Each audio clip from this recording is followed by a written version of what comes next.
नमस्कार, मैं हूं मनीष शर्मा। आप देख रहे हैं एनडीटीवी राजस्थान और हाजिर हूं चुनावी चर्चा लेकर। तो शुरुआत करते हैं राजस्थान के रण से, जहां बीजेपी और कांग्रेस दोनों दलों ने अपनी दोनों सूचियां जारी कर दी। अब तक कांग्रेस अब तक 76 तो बीजेपी ने 124 उम्मीदवार उतार दिए हैं, जिनमें से 43 सीटों पर अब आमने सामने का मुकाबला राजस्थान की जनता के सामने तय हो चुका है। कांग्रेस ने अभी तक सेफ गेम खेलते हुए केवल सिटिंग गेटिंग फॉर्मूले को अपनाया है और उसी आधार पर क्रिकेट की भाषा में कहें तो सिटिंग गेटिंग पर ही बैटिंग का फॉर्मूला अपनाया है। और बीजेपी ने पहली लिस्ट में जो अटैकिंग अग्रेसिव नेस दिखाई थी, उसको दूसरी लिस्ट में एक कदम पीछे खींच दिया है और टर्न लेती राजस्थान में सियासी पिच पर अब वो डिफेंसिव नजर आई है। लेकिन दोनों ओर से, पूर्व से पश्चिम, उत्तर से दक्षिण तक दसियों सीटें ऐसी हैं जहां बीजेपी और कांग्रेस में समर्थन और हंगामा और बगावत का सिलसिला शुरू हो गया है और दिलचस्प फाइट भी कुछ सीटों पर तय हो गई है। कुछ ऐसी सीटों पर आज हम चुनावी चर्चा भी करेंगे।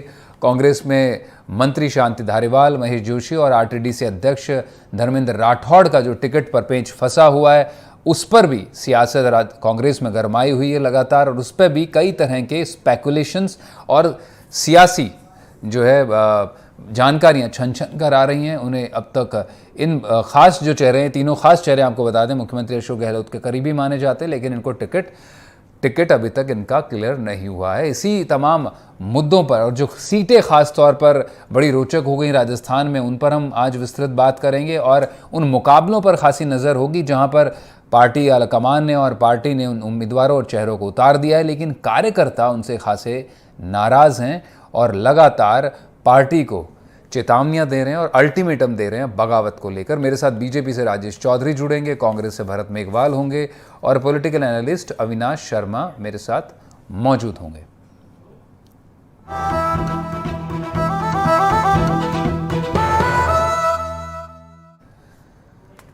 तो कांग्रेस और बीजेपी में जैसा हमने आपको बताया, उम्मीदवारों की दो सूची आ चुकी हैं। दूसरी सूची आने के बाद से पार्टियों में विरोध के स्वर तेज हैं। जिन दिग्गज नेताओं के टिकट कटे हैं, उनके समर्थक सड़कों पर लगातार हैं। चित्तौड़ में भी विरोध प्रदर्शन जारी है, जैसा एनडीटीवी आपको लगातार बता रहा है। तो दूसरी तरफ नीमका थाना में भी अब बगावती सुर बीजेपी में उठने लगे। आपको बता दें, पूर्व विधायक प्रेम सिंह बाजौर को प्रत्याशी बना दिया गया है। चित्तौड़गढ़ और सीकर से टिकट मांग रहे दावेदार भी अब निर्दलीय चुनाव लड़ने की धमकी दे रहे हैं।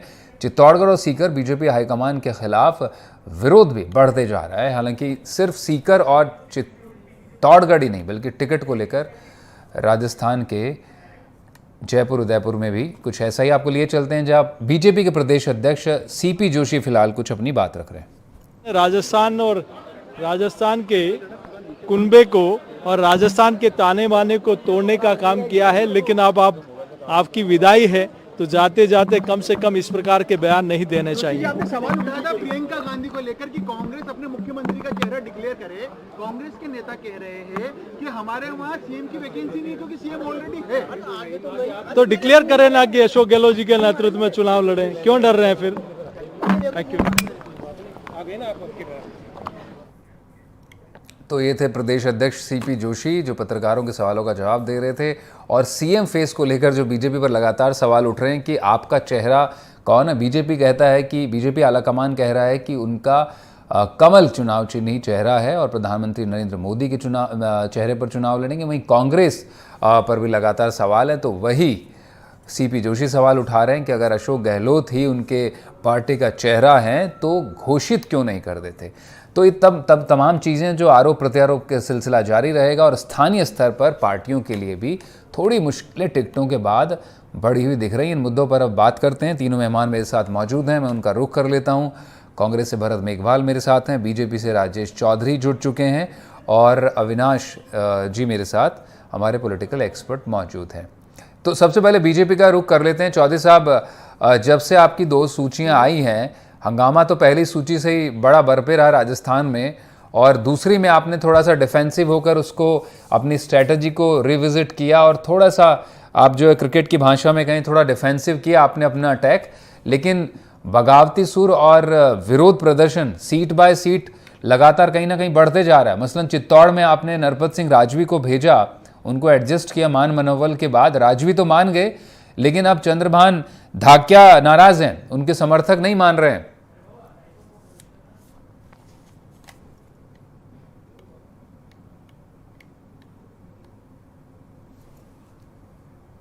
राजेश जी, अगर आप तक आवाज पहुंच रही है तो मेरा सवाल आप ही से है।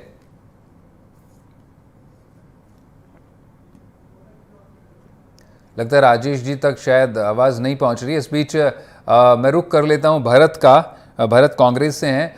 भरत, आपके भी 76 नाम तो अभी तक कुल डिक्लेयर हो चुके हैं, लेकिन आपने बड़ा, हम जो आजकल विश्व कप भी चल रहा है और क्रिकेट की भाषा में बात करें तो सेफ गेम प्ले कर रहे हैं आप। सिटिंग बैटिंग का फॉर्मूला अपनाकर आप राजस्थान की सियासी पिच पर बैटिंग करना चाहते हैं, लेकिन कितना कारगर होगा ये बड़ा सवाल है, क्योंकि कई ऐसे चेहरे हैं जो 2-2 बार चुनाव हार चुके हैं। पहले उनका विरोध था उन क्षेत्र में, मालवीय नगर की सीट जग जाहिर है, उसमें आपने फिर से अर्चना शर्मा को वहां से टिकट दे दिया है। कुछ ऐसे भी चेहरे थे जो राजनीतिक तौर पर देखें तो 70-75 के पार हैं, उनके खिलाफ एंटी इनकम्बेंसी बताई जा रही थी, लेकिन अशोक गहलोत ने अपने पुराने टीम पर ही भरोसा दिखाया इस बार। देखिए, जब राजस्थान की हम बात करते हैं तो उसमें सबसे पहले हम बात करते हैं कि जो माननीय अशोक गहलोत जी का विजन है कि मिशन 156, और इस जो रिवाज है राजस्थान के अंदर एक बार कांग्रेस एक बार बीजेपी, उसको समाप्त करने का, और वो तभी संभव होगा कि जब हम ऐसे कैंडिडेट को जनता के बीच में भेजें जो कैंडिडेट जिताऊ कैंडिडेट है। हमने जब सर्वे भी किया, हमने जब टिकट वितरण की बात की, तो हमने विनेबिलिटी उसके अंदर क्राइटेरिया रखा और अलग अलग तरह के हमने सर्वे कराए। अब देखिए, सर्वे करने के बाद अगर आपको ज्ञात हो तो सीईसी की मीटिंग से पहले जब माननीय अशोक गहलोत जी दिल्ली जा रहे थे तो उन्होंने एक बात कही थी कि मैंने जो भी काम किए वो विधायकों की अनुशंसा पर की है। जो विधायकों ने, उस क्षेत्र की जनता ने मांगा, वो मैंने उनको दिया। तो निश्चित तौर पर जनता को जब ये काम करके दिए जाते हैं तो वो विधायक की बात को मानते हैं और विधायक के लिए वो लॉबी भी करते हैं। इसीलिए उन्हीं विधायकों पर, उन्हीं प्रत्याशियों पर वापस से चुनाव में भेजने का काम कांग्रेस पार्टी ने किया है, जिन्होंने निरंतर 5 साल लेकिन में काम किया। भरत, बड़ा सवाल ये, जिस सर्वे का आप जिक्र कर रहे हैं, बड़ा विरोधाभास है आप ही की पार्टी के भीतर। आप बड़ी सहूलियत से सर्वे का इस्तेमाल करते हैं जवाब देने के लिए, और सहूलियत से सर्वे पर सवाल भी उठाते हैं। आपके खुद मुख्यमंत्री अशोक गहलोत आपके सर्वे पर सवाल उठा चुके हैं। कहा यह भी जा रहा है कि सर्वे तो बड़े बिकाऊ भी होते हैं। सर्वे जब जिस मर्जी चाहे, जिस प्रत्याशी के पक्ष में हो सकते हैं और विपक्ष में हो सकते हैं, उन तमाम सर्वे के विपरीत जाकर आपके टिकट दिख रहे हैं। क्योंकि अभी तक जो फॉर्मूला है, आपने जो सिटिंग बैटिंग का फॉर्मूला बताया, उस पर सबसे बड़ा सवाल ये है भरत, क्योंकि राजस्थान जो सियासी तौर पर देखें, चुनावी इतिहास में देखें तो एक पेंडुलम स्टेट है पिछले करीब 3-3.5 दशक से, कि एक बार बीजेपी एक बार कांग्रेस सरकार बन रही है। उसके बावजूद आपने पुराने चेहरों पर भरोसा दिखाया, और असलियत ये है, मैंने खुद 2-3 राजस्थान इलेक्शंस कवर कर चुका हूं, 40-45% विधायक और मंत्री जीतकर नहीं आते हैं दोबारा। देखिए, आप अगर पहले के कार्यकाल और इस बार के कार्यकाल की तुलनात्मक अध्ययन करेंगे तो आप देखेंगे कि पिछले 5 साल के अंदर राजस्थान की सरकार ने हर एक तरह की योजनाएं निकाली, चाहे वो नए जिले बनाने से संबंधित हो, चाहे वो अलग अलग वर्ग के लोगों के लिए किसी योजनाओं को लाना हो, और चाहे क्षेत्र का सर्वांगीण विकास करने से संबंधित हो, वो सब काम विधायक और विधायक प्रत्याशियों के द्वारा किया गया। अभी आपने जैसे एक सीट की मैं चर्चा करना चाहूंगा, मालवीय नगर सीट की आपने बात की। मैं स्वयं मालवीय नगर विधानसभा से आता हूं, मैं इस क्षेत्र में पार्षद हूं और मैं संगठन में एक ब्लॉक अध्यक्ष भी हूं इस क्षेत्र के अंदर। हमने 2013 का जब चुनाव लड़ा था अर्चना शर्मा जी ने, तब एक तरह से आप जानते हैं लहर थी, जो जुमलेबाजी की एक लहर फैली हुई थी, जहां बिल्कुल आंख बंद करके लोगों ने वोट दिया। जब 2018 में हमने चुनाव लड़ा तब मात्र 1700 वोटों से हमें हार का सामना करना पड़ा था। और पिछले 5 साल में डॉक्टर अर्चना शर्मा जी ने बेतहाशा काम यहाँ पर किए, सरकार की योजनाओं को लेके गई, और आज इस विधानसभा में जिस तरह का माहौल है वो कांग्रेस के पक्ष में है, जिसे बीजेपी की सीट कहा जाता था। भरत, आप भले कहें आप पार्षद हैं वहां से, और आप जो आपके पक्ष में माहौल है, लेकिन आपके खुद के नेता विप्र कल्याण बोर्ड के अध्यक्ष इस्तीफा दे चुके हैं, महेश शर्मा। राजीव अरोड़ा खुद जो मुख्यमंत्री के करीबी भी माने जाते हैं और आपके बड़े चेहरा भी हैं, कांग्रेस से जुड़े रहे हैं, वो खुद उनके खिलाफ बयान दे चुके हैं। उनके खिलाफ दिल्ली पहुंच गए थे लोग, उसके बावजूद आपने उनका टिकट बहाल किया। इन सब रणनीतियों पर बड़ा सवाल उठ रहा है। लौटेंगे आपके पास बीजेपी के प्रवक्ता का भी रुख कर लेते, राजेश जी के पास अगर मेरी आवाज पहुंच रही है। राजेश जी, पहला सवाल मेरा आपसे था, जो राजस्थान की सियासी पिच है उस पर आप बड़े अग्रेसिव नजर आ रहे थे। आपका आला कमान पूरी तरह से टॉप ऑर्डर पे कायम था, और आला कमान ही एक तरह से कहें तो राजस्थान में इस बार बैटिंग का जिम्मा लिए हुए था, चुनावी बैटिंग का। लेकिन दूसरी लिस्ट में तो साफ तौर पर आ गया कि वसुंधरा राजे का ही राज दिखा है। लेकिन उसके बावजूद जो विरोध के स्वर हैं, जो पहले विद्याधर नगर और झोटवाड़ा तक सीमित थे, अब वो चित्तौड़गढ़ और लगातार आगे भी पहुंच रहे हैं, नीमका थाना तक भी आ गए हैं।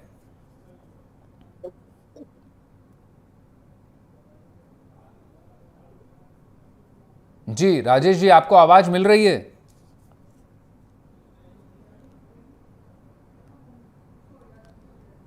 राजेश जी, अगर आपको मेरी आवाज आ रही तो अपना ऑडियो आप अनम्यूट कीजिएगा, आप तक आवाज पहुंचेगी।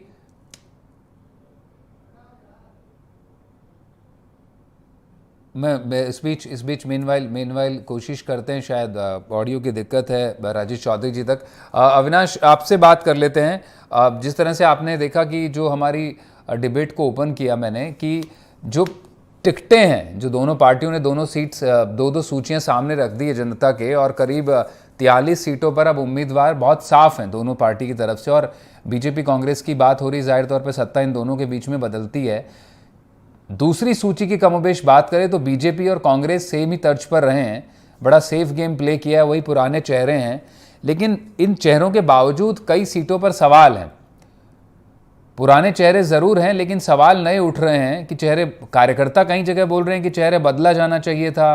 कहीं पिछली बार जो सांचौर जैसी सीट है जहां पर बीजेपी के लोग ही बीजेपी को हराते आए हैं, उनमें जीवाराम और दानाराम जो दो चेहरे हैं, उसमें एक निर्दलीय के तौर पर पिछली बार लड़े और बीजेपी से लड़े, दोनों ने वोट बांटे और बीजेपी हार गई। कांग्रेस के प्रत्याशी सुखराम बिश्नोई जीत गए। इस बार फिर से सुखराम बिश्नोई वहां से हैं, और इस बार देवजी पटेल को बीजेपी ने टिकट दे दिया। विरोध सबसे ज्यादा वहीं हुआ, उनकी कार पर तो हमला भी हो गया। झोटवाड़ा से लगातार राजवर्धन राठौड़ का विरोध था। विद्याधर नगर से नाराज हुए राजवी तो चित्तौड़गढ़ भेज दिया, लेकिन अब चित्तौड़गढ़ में जो विधायक थे सिटिंग, वो नाराज हो गए। तो बीजेपी किसी तरह से जो ये चीज़ों को जो प्लान करके चल रही थी पहली टिकट से, कि वो कमल का फूल ही उनका निशान है और वही चुनाव लड़ रहा है, वो कार्यकर्ताओं को कहीं ज़मीन पर हजम नहीं हो रहा है। वो अपने हिसाब से स्थानीय कार्यकर्ताओं को तरजीह चाहते थे।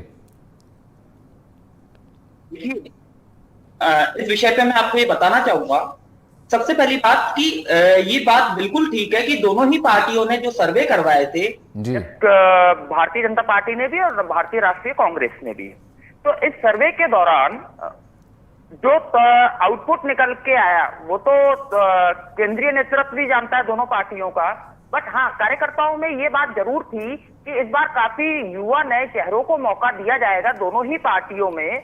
लेकिन कहीं ना कहीं जो अब हम सूची देख रहे हैं दोनों ही पार्टियों की, तो सूची में अधिकतर पुराने चेहरों को इन्होंने ही वोट दिया।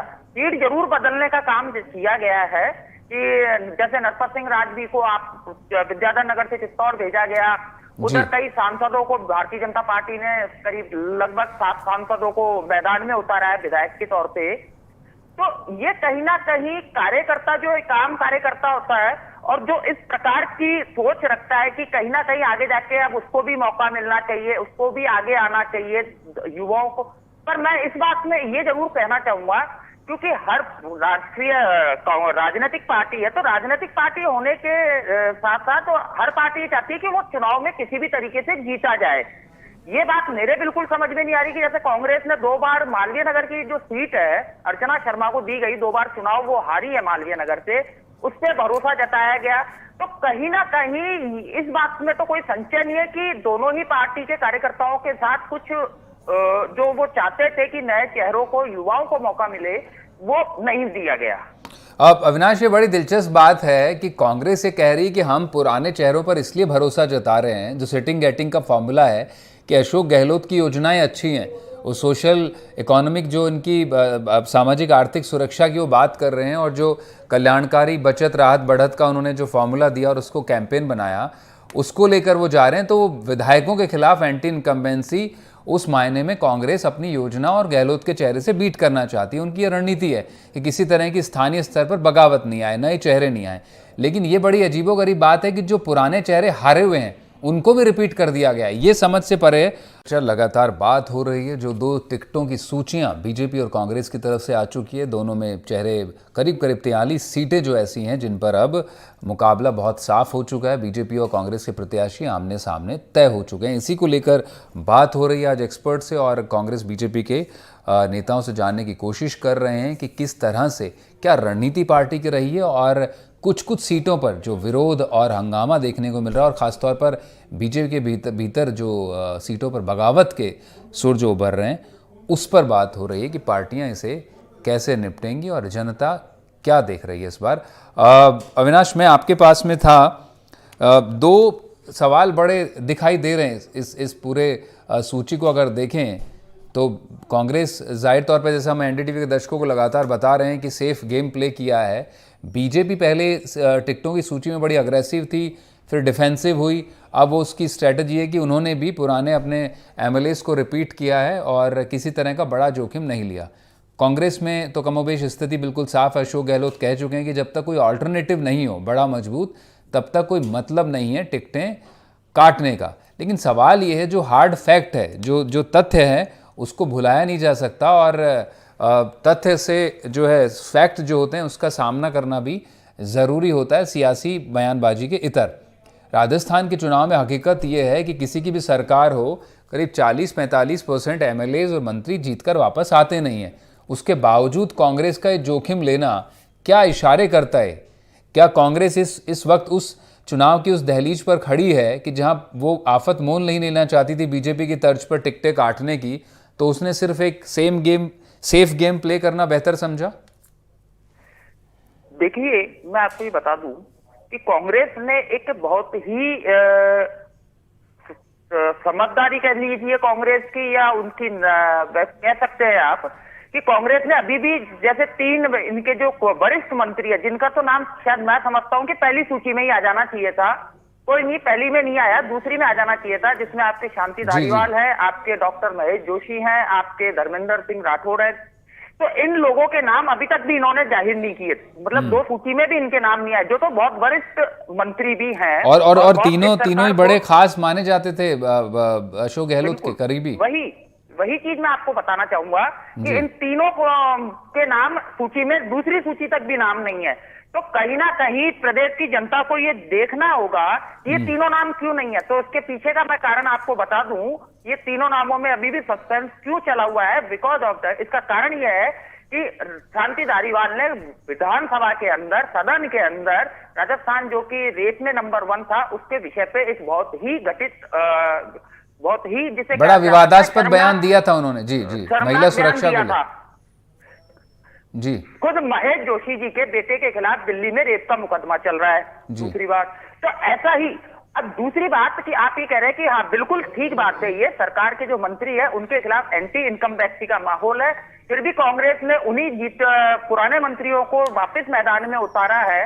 तो कहीं ना कहीं ये कांग्रेस का जो एक नजरिया है चुनाव में आगे बढ़ने का, या चुनाव जीतने की जो उन्होंने कोई प्लानिंग की है, तो प्रदेश की जनता को ये बहुत अच्छे से पता है कि ये पिछले 6 महीने में अब बचत राहत और बढ़त का जो ये नारा दे रहे हैं, तो वो प्रदेश की जनता को, मैं नहीं जानता कि जी वो प्रदेश की जनता उससे सहमत है। जी। अब भरत, मैं आपका भी रुख कर लेता हूं क्योंकि बात आप ही की पार्टी की हो रही है, बचत राहत बढ़त। एक सवाल यह है कि क्या पुराने चेहरे आपकी क्या मजबूरी है या बहुत जरूरी हैं? देखिए, जब हम एक विधानसभा चुनाव की बात करते हैं तो जो विधानसभा का क्षेत्रफल और दायरा होता है वो इतना आसान नहीं होता कि किसी भी नए चेहरे को लाकर आप एकदम से उसे विधानसभा चुनाव लड़ा सकते हैं। तो विधानसभा में बहुत सी चीजें देखी जाती है, समीकरण देखा जाता है, क्या वो जो बीजेपी का प्रत्याशी वहां उतारेगी, जातिगत समीकरण है, बहुत चीजों को देखकर देखा जाता है कि विनेबिलिटी है या नहीं है। उसी के आधार पर जो मजबूत कैंडिडेट होता है, जिसे वहां का पूरा अनुभव होता है, उससे टिकट दिया जाता है। अभी आप लेकिन आपके सुनिए भरत, आपके यहाँ खुद पार्टी के भीतर ये बातें उठ रही है और मुख्यमंत्री अशोक गहलोत भी कह चुके हैं कि मुझे भी सुनने में आ रहा है कि वो राजस्थान में 2018 में बीजेपी के लिए नारा चला था, वो आपके लिए भी चल रहा है कि विधायक की खैर नहीं और अशोक गहलोत से वैर नहीं। लेकिन अशोक गहलोत सरकार तो तभी रिपीट कर पाएंगे जब आपके एमएलएज रिपीट होंगे, और वो एमएलएज आपने वही पुराने उतारे हैं जिन पर कई एमएलएज हैं, जिन पर कई तरह के चार्जेस भी हैं, उनमें से वही चेहरे हैं। कई चेहरों की स्थिति बड़ी कमज़ोर मानी जा रही थी, कईयों को तो खुद ही भरोसा नहीं होगा कि उनका टिकट रिपीट होगा, लेकिन आपने उस फॉर्मूले को अपनाया, वो तो बड़ी मेहरबानी समझ रहे होंगे पार्टी की। लौटेंगे आपके पास, राजेश चौधरी का भी रुख कर लेते हैं बीजेपी से। राजेश जी, टिकटों पर बात हो रही थी और आपसे रुख कर नहीं पाए। काफ़ी सीटें ऐसी हैं जिन पर आपके यहाँ हंगामा थम नहीं रहा है, सांचौर एक ऐसी बड़ी सीट है, अब चित्तौड़ भी उसमें शामिल हो गई, नीमका थाना भी उसमें शामिल हो गई है। तो जो ये सुर हैं, तिजारा में भी लगातार विरोध हो रहा है, हालांकि वो इतने बड़े पैमाने पर नहीं है जितना बड़ा सांचौर जो बड़ा हॉटस्पॉट बन गया, और वो तो पूरे राजस्थान की नज़रों में आ गई ये सीट। कैसे मैनेज कर रहे हैं आप, और कर पाएंगे? जो कार्यकर्ता और जो स्थानीय दावेदार थे और कुछ तो विधायक, जिस तरह से आपने चंद्रभान धाकिया का टिकट काटा है नरपत सिंह राजवी को खुश करने के लिए, तो किसी ना किसी आप तो सिटिंग एमएलए एक तरफ तो दिए जा रहे हैं, दूसरी तरफ सिटिंग एमएलए को ही नाराज कर रहे हैं।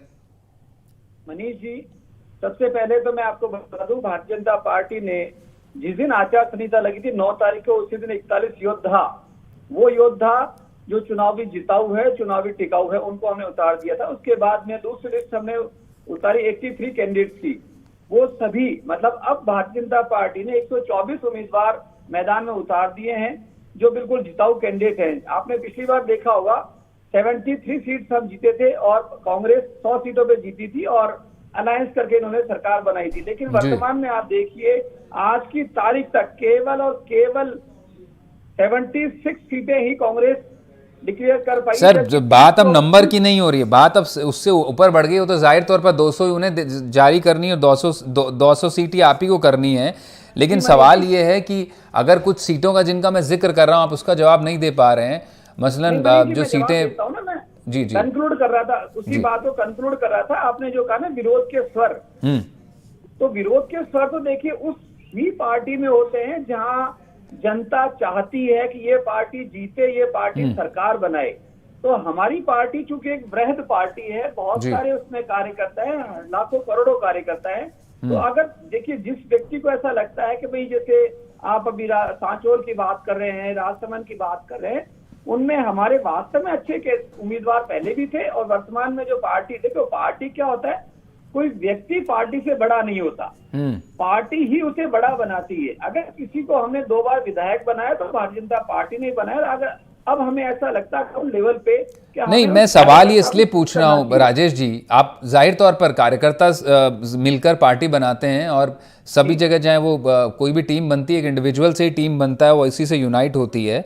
लेकिन सवाल मेरा इसलिए ये मैं आपसे जोर देकर पूछना चाह रहा था, मसलन सांचौर का ही जिक्र करें तो क्या पॉलिटिकल स्ट्रेटजी आप लोगों ने देखी कि आपने वहाँ से एक आपने जो है जो टिकट बदला है, पिछली बार जो आपके प्रत्याशी थे वो बीजेपी से थे और वो हार गए, और दूसरा जो जीवाराम दानाराम दोनों हैं, वो दोनों आपके यहाँ से चुनाव लड़ चुके हैं पहले, और क्योंकि दोनों में वोट बैंक में जो आपका जो कोर वोट बैंक है उसको बांट लेते हैं, उसमें फूट पड़ जाती है और कांग्रेस वो सीट निकाल लेती है। पिछली बार सुखराम बिश्नोई वहाँ से जीते, इस बार आप लोगों ने जो है सांसद वहाँ से ले आए हैं, तो ये तो निश्चित तौर पर बनता है कि जो वो दोनों जो प्रत्याशी वहाँ से दावेदार थे वो फिर से ताल ठोकेंगे। तो किसी तरह की आपको उन्हीं में कोई पॉलिटिकल अर्थमेटिक नहीं ढूंढनी चाहिए थी कि स्थानीय स्तर पर आप प्रत्याशी उतार पाते? अब तो बड़ा ज्यादा विरोध हो रहा है, और सांसदों का तो इसलिए भी है, कुछ कार्य जो अखबारों में भी छप रहा है लगातार, वहां के लोग बोल रहे हैं कि सांसद को यहां से टिकट देने से बचना चाहिए था। मनीष जी, सांचौर की जहां बात करें वहां हमारे 3 प्रमुख कार्यकर्ता थे, जीवाराम चौधरी जी और देवाराम जो देव जी हैं, दोनों रिश्तेदार को जैसे मगर एक ही जाति के थे, लेकिन देवजी पटेल भी उसी समुदाय से आते हैं, वहां के एमपी हैं। तो सांचौर चूंकि सीट पिछली बार हमारे एक कार्यकर्ता निर्दलीय चुनाव लड़ गए थे, इसलिए हम ये सीट हार गए थे सुखराम बिश्नोई जी से। लेकिन इस बार थोड़ा सा विरोध देखो जरूर होता है, किसी पार्टी में भी होता है। सर थोड़ा नहीं है, दोनों प्रत्याशी एक साथ आ गए, वो दोनों दावेदार जो है जीवाराम दानाराम एक साथ आ गए, उन्होंने ठान लिया हराने का आपको वहां पर। नहीं, दानाराम चौधरी जी और जीवाराम चौधरी जी दोनों एक आ गए थे, भाई हम दोनों एक को टिकट दे दीजिए। लेकिन पार्टी की रीति नीति के तहत हमें ऐसा लगा, पार्टी को भी ऐसा लगा, केंद्रीय नेतृत्व को लगा, हम देवजी पटेल। ठीक है जी। अब जाहिर तौर पर आप अपने बाला कमान का फैसला जाहिर तौर पर आप बचाव करेंगे, और भी सीटें इसमें इसी नामों में शामिल होते जा रही है, समय बड़ा कम है। चित्तौड़गढ़ भी उसी में अब शामिल हो गया है जहां पे आपने सिटिंग एमएलए का टिकट काटा। आप तीनों मेहमान मेरे साथ जुड़े, बहुत बहुत शुक्रिया। तो चुनावी चर्चा में फिलहाल बस इतना ही, बाकी तमाम खबरों के लिए आप बने रहिए एनडीटीवी राजस्थान के साथ। नमस्कार।